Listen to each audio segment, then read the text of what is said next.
les guerres du présent, comme la guerre d'Ukraine, tirent bien souvent leurs racines dans des guerres du passé, comme la guerre de Crimée. Alors la guerre de Crimée, pour parler un petit peu de cet événement, c'est une guerre qui a mobilisé la France, l'Angleterre et l'Empire ottoman contre la Russie. Il y a eu différentes batailles, et parmi donc les batailles les plus mémorables, il y a la bataille d'Alma, qui est commémorée par le pont de l'Alma, donc qui porte ce nom-là, afin justement de se rappeler de cet événement. Et au moment donc de l'inauguration, on a construit différentes statues en l'honneur donc des soldats qui ont combattu. Et parmi les statues qui sont restées, puisque avec la rénovation du pont, donc elles ont été enlevées, il n'en reste qu'une seule, il y a la statue du zouave. Le zouave, c'est donc un soldat en tenue traditionnelle algérienne avec un selouel, et traditionnellement, donc lorsqu'on voulait savoir s'il y avait donc si la scène était en crue ou non, eh bien on regardait si le selouel et les chaussures du soldat étaient mouillées, donc si l'eau atteignait ce niveau-là, ça voulait dire qu'il y avait donc le cru de la Seine ou non.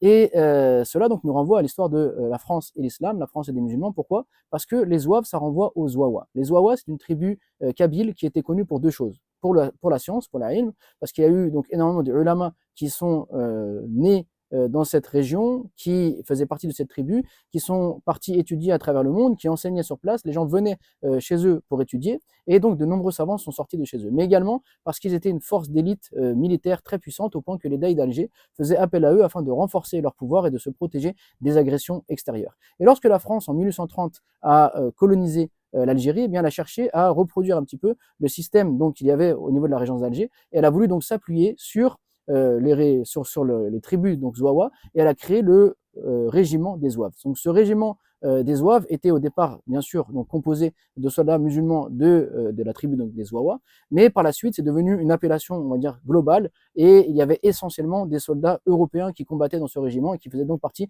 de la force d'élite d'inspiration musulmane, comme on l'avait trouvé en Algérie. Alors, pour revenir à la tribu des Zouawa, il y a un homme qui se distingue particulièrement parmi donc l'ensemble des ulama. On va s'arrêter sur sa personnalité, bien qu'on pourrait en découvrir plein d'autres.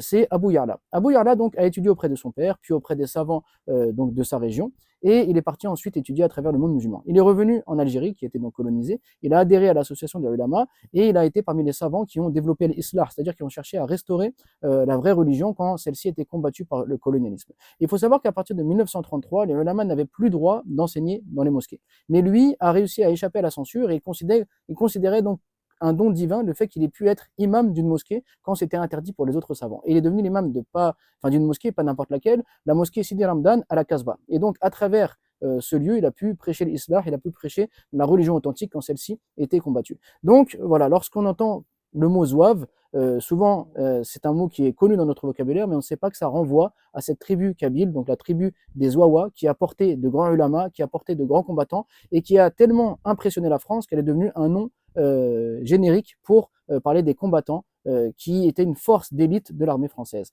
Et d'ailleurs, les Zouaves avaient leur propre champ de bataille, avaient leur propre tenue, donc une tenue algérienne, quand bien même ils n'étaient pas des Algériens.